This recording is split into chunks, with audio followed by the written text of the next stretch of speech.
evening, everyone.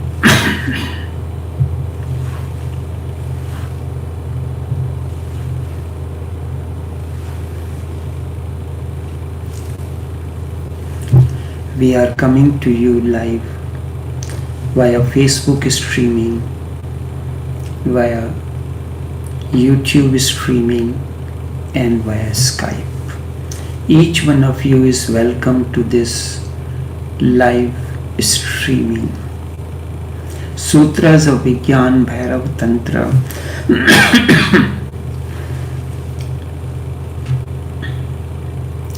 Self-remembering is beyond all reflections. This is the first sutra where Shiva tells, O lotus-eyed,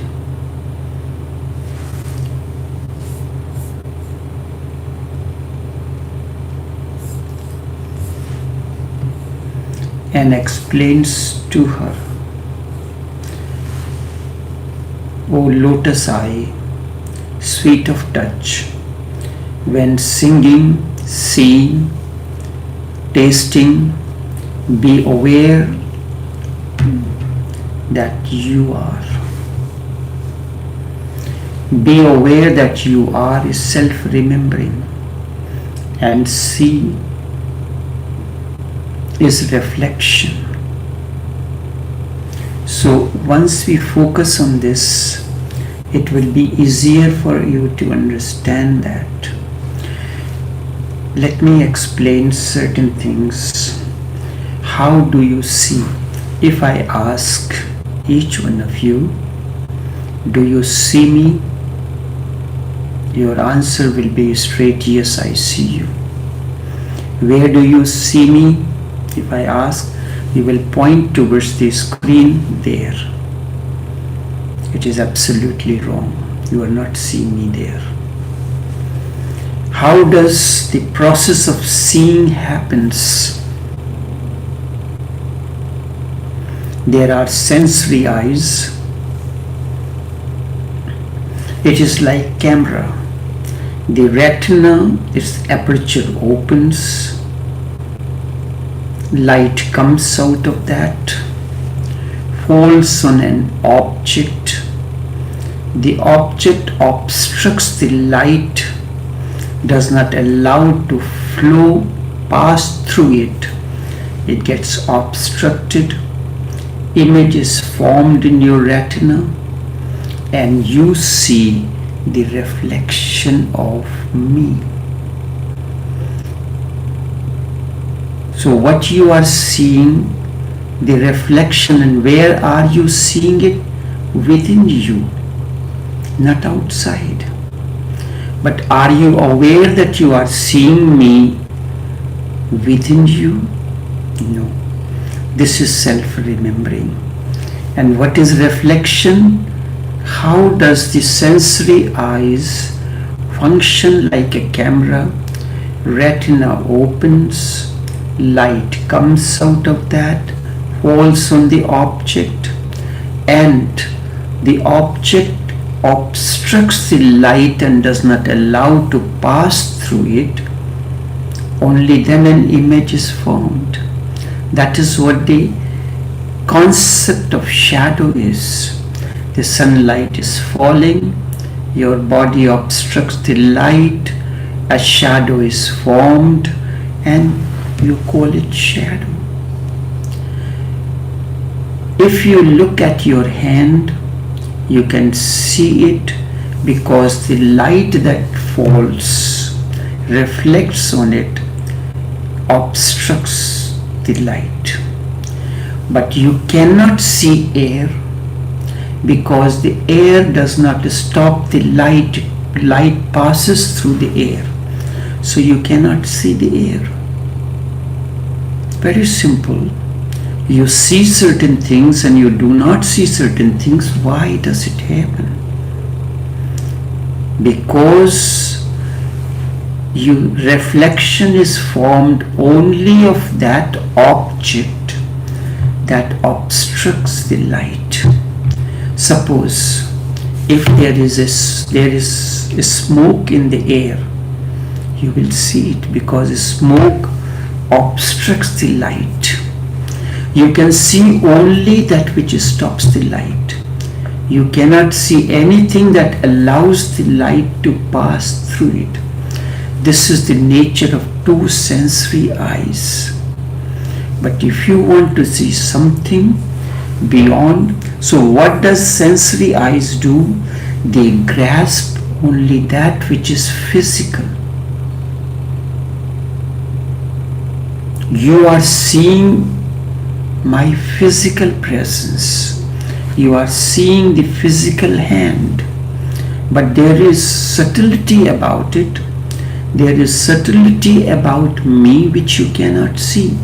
Your sensory eyes cannot see, because it is so subtle that light is not obstructed, it passes through it. Sensory eyes can grasp only that which is physical.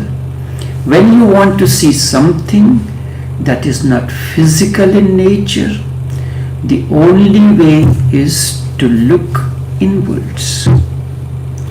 And when I say look inwards, how can you look inwards?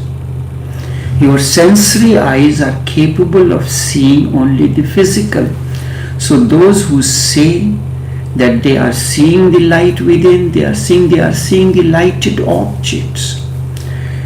Then when it is something that we are looking inwards, we use the third eye.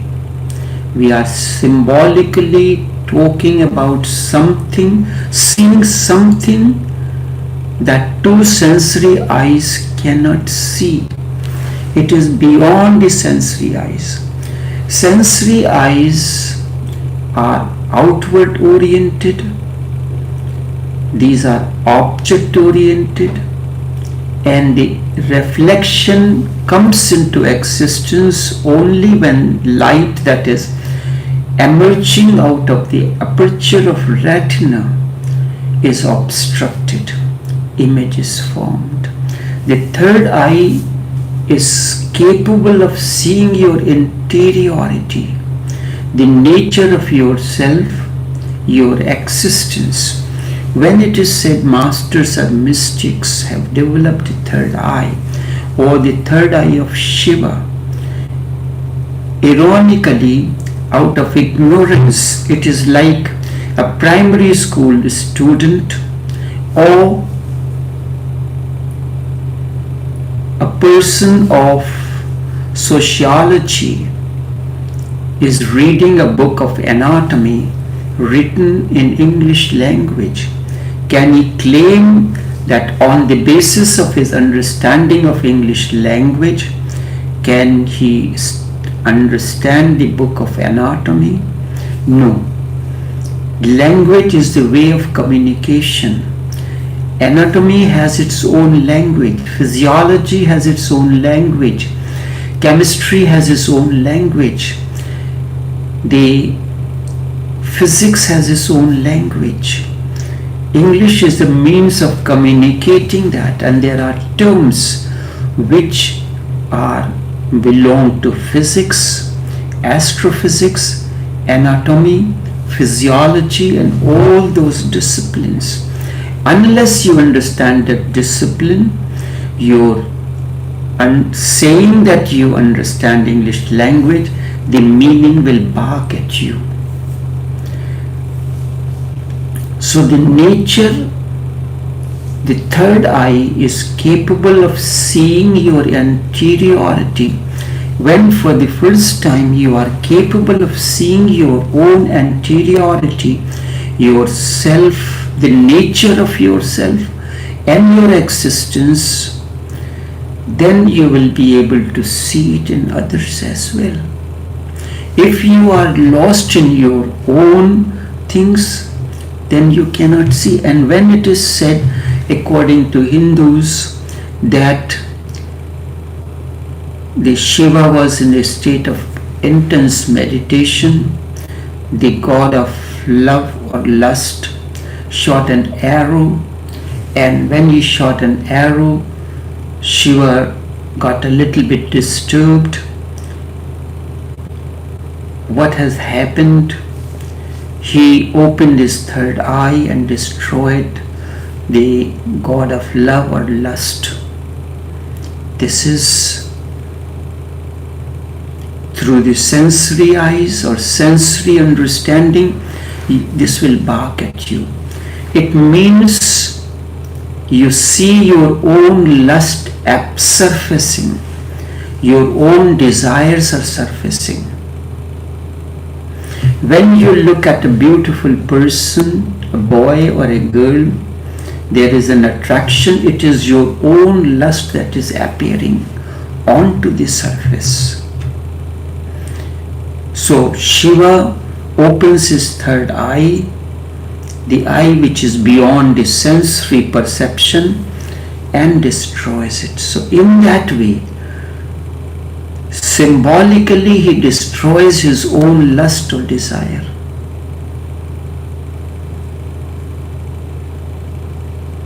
When you see a something there in the market, it attracts you, you want to acquire that. Maybe that a man or a woman or an object or a smartphone or a camera or television, whatsoever it is.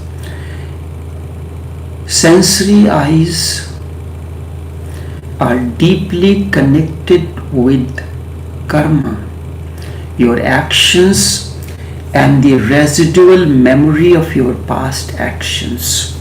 How does it happen? You have had a boyfriend or a girlfriend or a husband or wife with whom the things did not work. You wanted to gain fulfillment through that relationship, but it did not happen. So there is a residual action in you, the residual memory into you of your past actions. So when you come across another attractive or handsome man or a beautiful woman, the memory of past actions surfaces as your lust towards that person. Everything that you see is influenced by this karmic memory, the outcome of your past actions. You cannot help it. You are helpless. If you look at someone, you will think he is nice, she is beautiful, he is good, or he is bad. This is something that I will explain. This is a part of the work that is going on, the Sanatan Dharma. When we're talking about the symbolism, according to the Hindu way, then the various symbols of Shiva, why all these things are there, and what is the deeper significance of it. I told you already, it is your memory, remembrance of the past actions that creates desire, lust in you. So I am not deviating from my path because it is self-remembering and reflections. So self-remembering, Shiva tells, that is important. You are given a single moment and you are lost in that remembering the past unfulfilled actions. Only one moment for you to decide. No 2 moments are given to you. So you don't worry about the 2 moments. You will always get only one moment. And if you can be aware in that moment, that where is it arising from, you can be aware of your whole entire life. Now the only effort is needed, and this can be done the whole day. when you remember yourself. This is called self-remembering.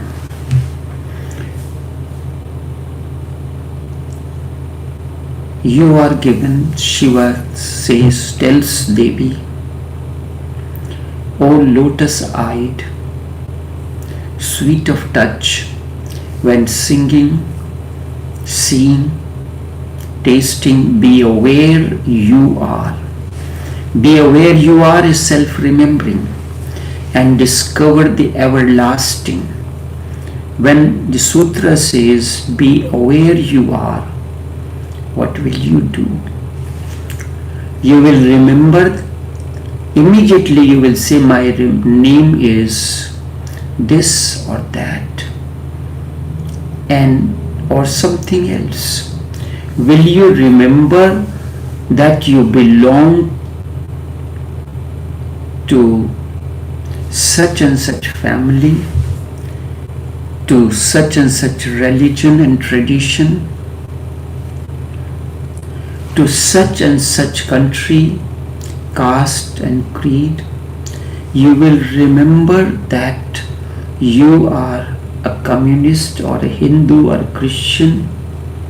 What will you remember? The sutra says, be aware.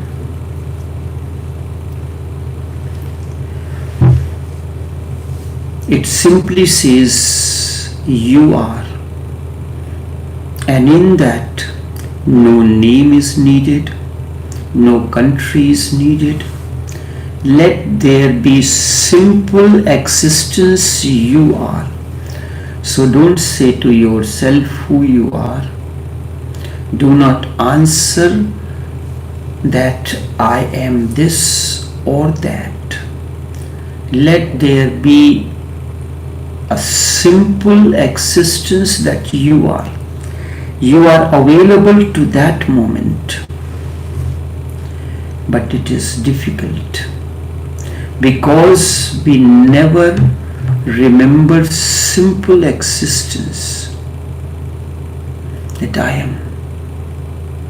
We always remember something which is just a label. And what is a label?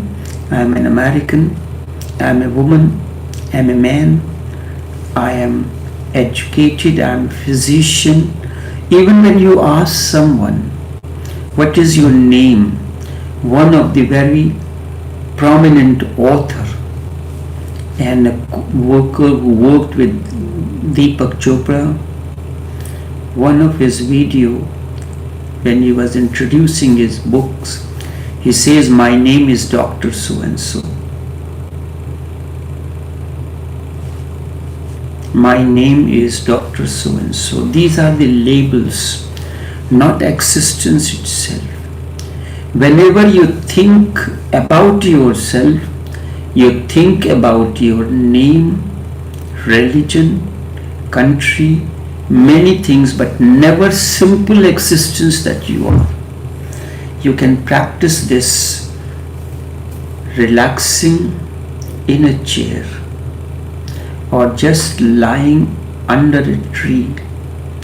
Forget everything and feel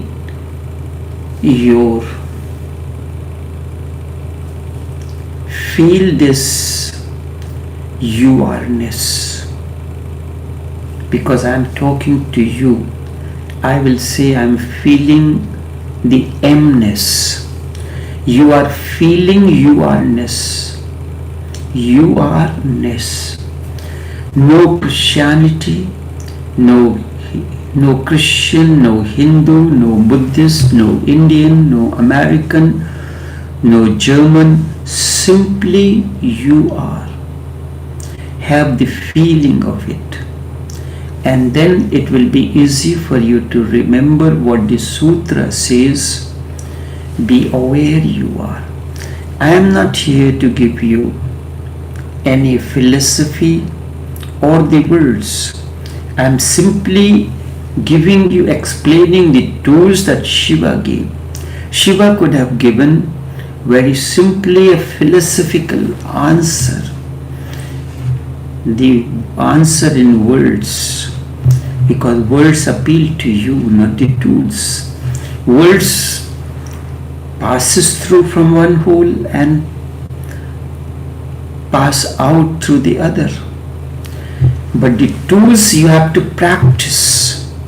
This is a tool you have to practice in order to transcend.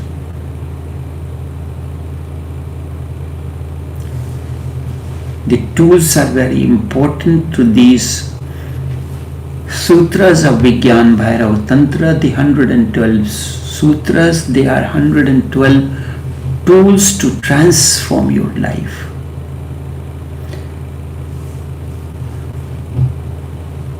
Have the feeling of it, feeling of you-are-ness, either sitting comfortably in a chair or lying under the tree, or whichever position you find yourself comfortable. And then it will be easy for you to remember what the sutra says: be aware you are and discover the everlasting. Only in that state. And the moment you are aware that you are thrown into the current of ever living, the life force. The false will vanish, only the real will remain. That is why we are so much afraid of death. When Osho says, I teach death, does not mean literally that is teaching you how to die. Dying to the moment is important. If you learn to die each moment, do you not remember your past relations in some moment or the other? No matter how you try to forget them, you remember them. Sometimes they surface, so they are still alive in you, although you have separated yourself from those. But they are deep within into your memory. So the moment you are aware of your you-are-ness, you are thrown into the current of the ever-living. Ever-living means that which is eternal, that which never dies and never born. The false is going to die, only the real will remain. That is why there is so much fear around because of death. Because the unreal is going to die. The unreal cannot be forever. And we are attracted always to the unreal, identified with the unreal. You as a Hindu will have to die, but no, we want to maintain our identity that I am Indian, I am African. We identify with all these things that are unreal. Your real presence is that you are simply a human. The male and female are for the identification. And that is the symbol, that is why we have the Shiva symbol of Shiva Lingam. Because the first thing when a child is born, we want to identify the child about his gender, a boy or a girl. And how do you know that is a boy or a girl? Simply by looking at the symbol of his genitals. It is a symbol of identification. As I am doing this chapter on the book, it makes me pause at a different junctures to give a deeper meaning as I am explaining now. But in writing it is restricted. because of the constraints of the pages. Like whatever I am speaking, it will take at least about 10 pages or so. But there are limitations when it is something is written, so it is written in as precise manner as possible. You as your different identities has to vanish. You are simply cosmic, a being. That is an identification. Yes, for certain purposes, you are like sometimes certain boys or girls, they dress like tomboys, like a male or a female, and certain times in an action, on a stage as part of acting, we dress differently. You as a Hindu will have to die, as Christian has to die. All Ram, Krishna, Jesus, Muhammad has to die. You as a communist, as an atheist, as a theist will have to die. As an African, as an Indian, as an American has to die. Otherwise, there is no purpose of life to expand.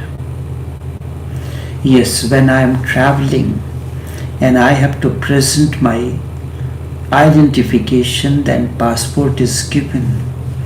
When I have to get some official work done, I have to present my driver's license or the national ID. That time it is necessary, but otherwise I am simply a being, a human. And being is more broader. Being includes everything sentient and insentient. Human only represents a race. Being represents a class which includes the sentient and insentient, the plants, the rivers, that you are respectful towards all. The plants, the rivers, the mountains, the animals, everything. And that is the essence of spirituality. It does not mean holding your Bhagavad Gita, as certain people say that all answers are in Bhagavad Gita. Then why are you so restless? If you are holding all answers, does it form the part of you, or you are simply holding it? And if you are attached to name, the form, obviously there is a fear of death. That I must maintain my identity, that I am an Indian, I am an African, I am an American. I have my lineage towards that. My lineage is towards that which is eternal, which is never born, never dies. But the real, the existential, the basis in you, which makes you alive, is deathless. Is Christianity or Hinduism in you makes you deathless, makes you death-bound. Once the form and names are forgotten, once you have a look within to the nameless, the formless, you have moved into the eternal. Now coming to the sutra, I thought that I will finish this, but what happens when it comes to explanation, it takes a little while. Be aware that you are and discover the everlasting. This technique is one of the most helpful, and it has been used for millennia by many teachers, masters. Buddha used it, Mahabir used it, Jesus used it, in modern times Gurdjieff used it. So I am not going into the ancient masters, teachers, Buddha, Mahabir or Jesus. In the 19th century, a person of Armenian descent, George Ivanovich Gurdjieff, used it.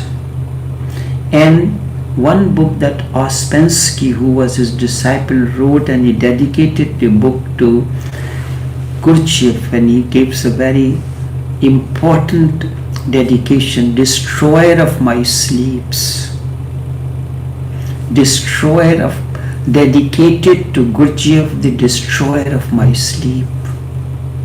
Something like this, maybe exactly, I may not remember if he used the word sleep or my nights, whatever, but it is that.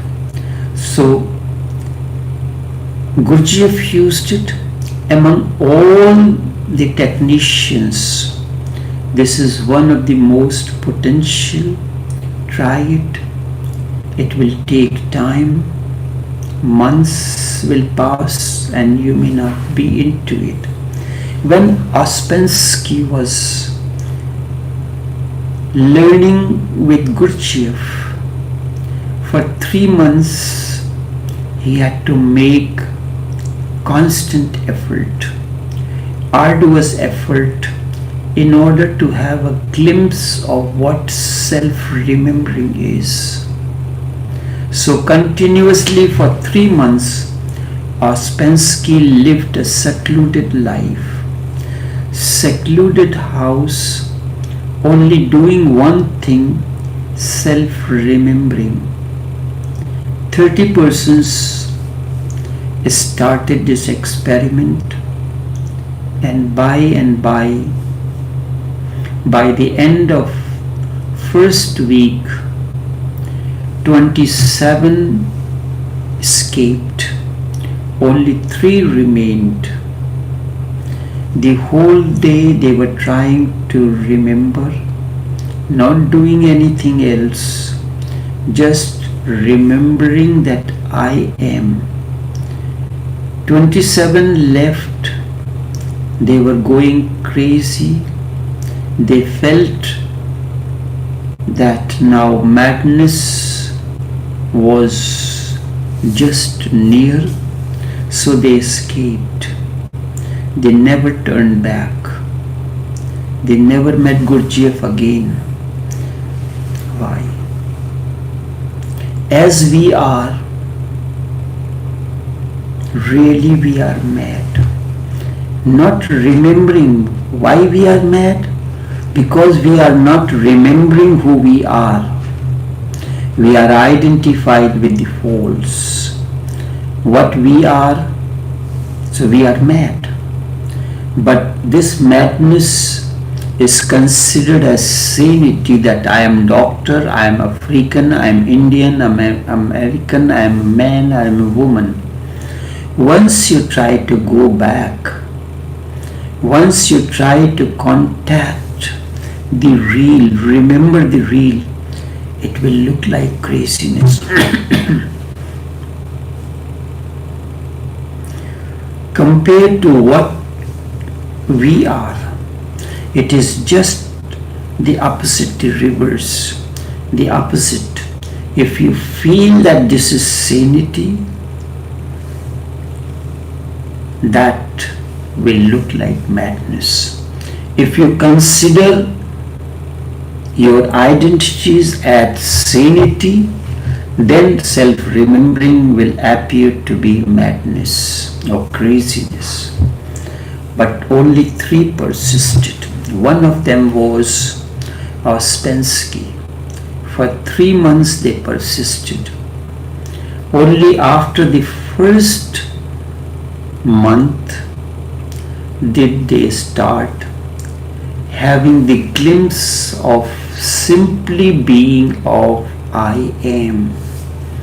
These sutras simply is not like you cram it and you chant it like the sutras of Bhagavad Gita or the Psalms or the ayats of Holy Quran, that is not going to help. And only one who has transcended the sensory perception can give you the deeper meaning, not otherwise. Only after first month did they start having the glimpse of simply being of I am. After the second month, first I am. After 1 month, everything dropped, I am remained. Then after the second month, I was dropped, and they started having the glimpse of amness. When I said you are-ness, so you are there. Then are-ness or amness of just being, not even of I, because I also is a label. The pure being is neither I nor you nor me nor thou. It is just is.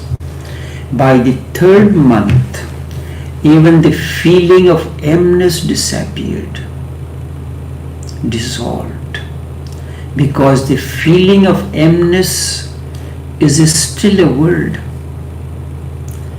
From that word, even that word dissolved. First, the identifications dissolve. I am giving you the process how it happened. First, your identification drops that I am Christian, Hindu. You are coming to these live streamings still as a Hindu or a Christian or a Muslim or African or Indian or American or German. This has to drop first.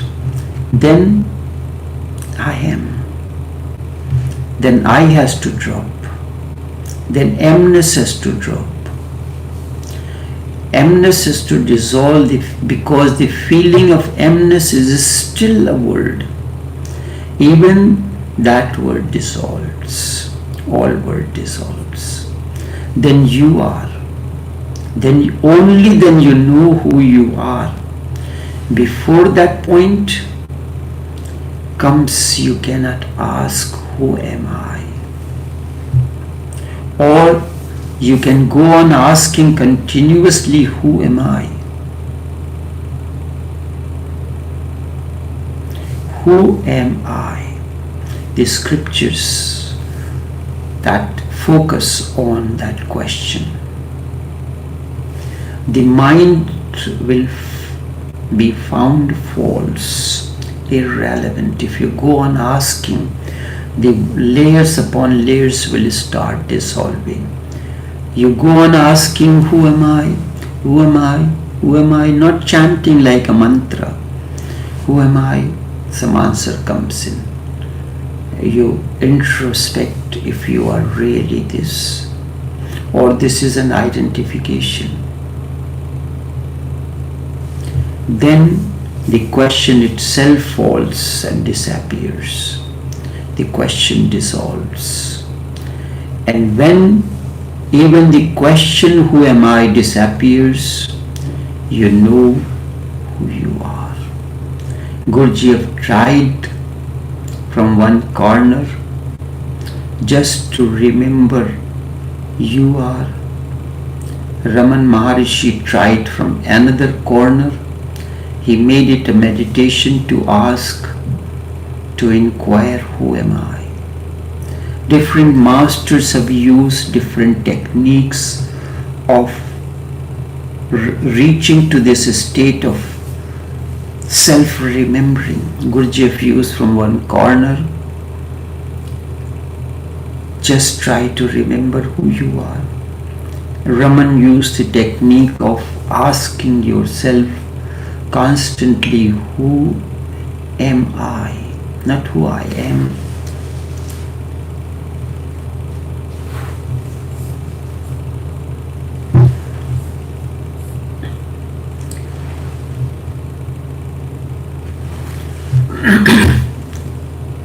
When you ask the question, who am I? The mind will say, what nonsense are you talking? You are this, you know. You are that. You are a man. You are a woman.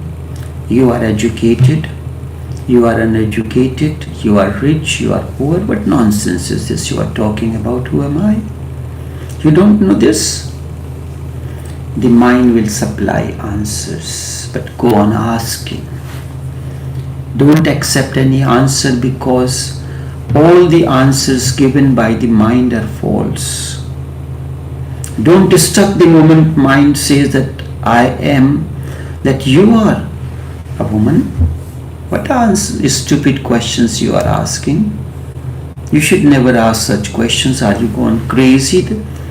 You know you are a woman. You know you are African. You know you are American. You are holding, yes, how am I American? I am holding an American passport. I am an American citizen.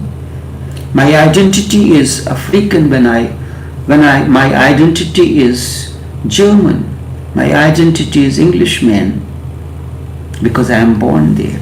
I identify myself with that culture. So mind will keep on supplying you the false answer. Don't accept any answer, because all answers given by the mind are false. They are from the unreal part of you. They are coming from words. They are coming from the scriptures. They are coming from your conditionings. They are coming from the society. They are coming from others. They are coming from your cultural identification. Go on asking. Let this arrow, treat this like an arrow. It is hitting you. Who am I? Penetrate deeper and deeper. A moment will come when there is no answer. All answers have exhausted. When Ouspensky came to Gurdjieff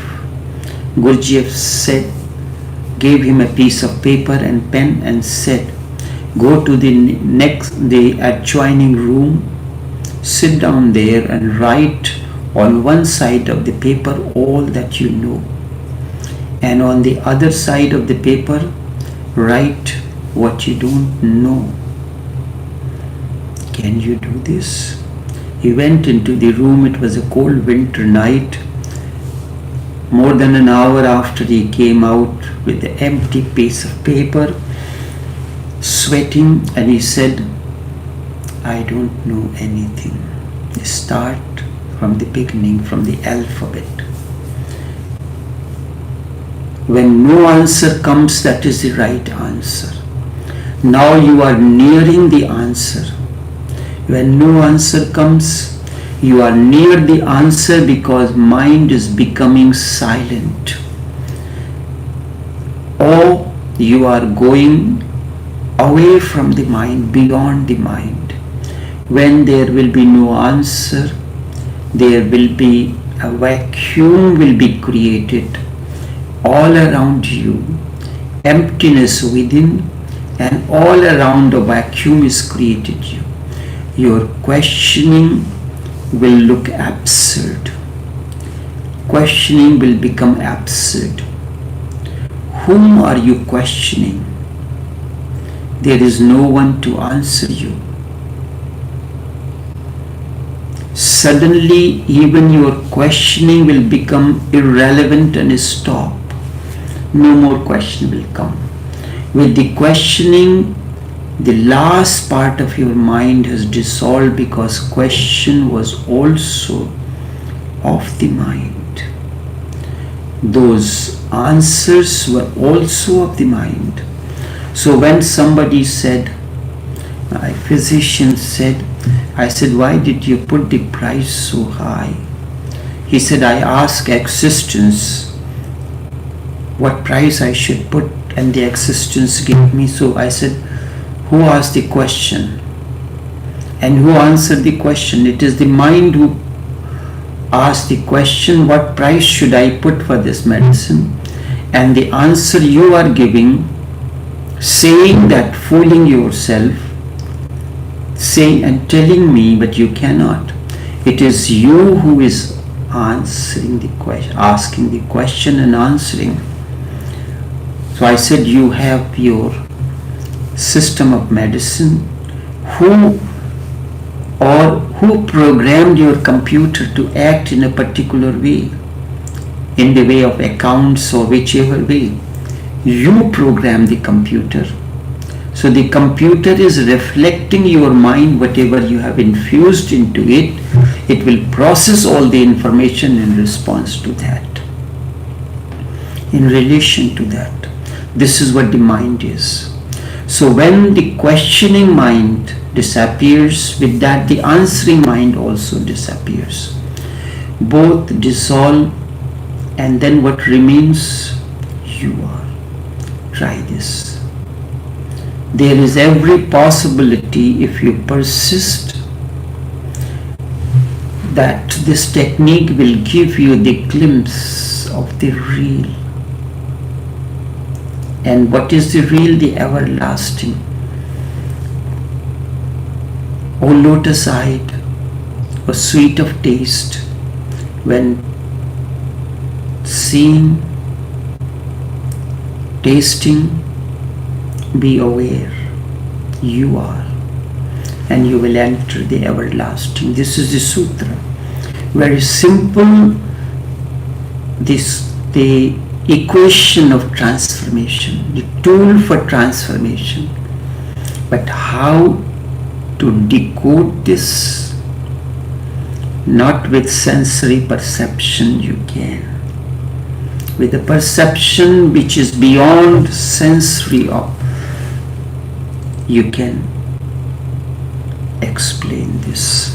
Only this much for this morning, until we go into the next sutra and this process. That's why I said these talks are not like, they is not like for fun. Whenever you have an opportunity, you come, and whenever not, as this person who says, my name is doctor, he said, the 40 minutes, I do it 40 minutes if I have time, otherwise I do 20 minutes. The condition, and he is considered to be a great author, and his books are highly rated.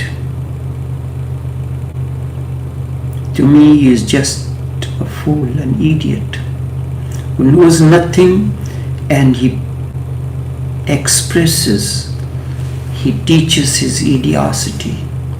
Firstly, I am this, then if I have time, then I will come to this session. I could say that if I have time, I have nothing to gain from this. From these talks, I don't gain anything monetary or otherwise. It is just a fulfillment that what existence has bestowed upon me or showered me with, I must share it with those, with the one who is ready for transformation. It is a joy of immense joy of sharing my presence with you all. That's why I come for these sessions, and these sessions were started for sharing my presence with you all. And from time to time, whenever there is an opportunity, visit the place to have a certain few days sessions where nothing else is important at that moment except sharing the presence. Only this much for this morning. Until then, take care and do have a pleasant day.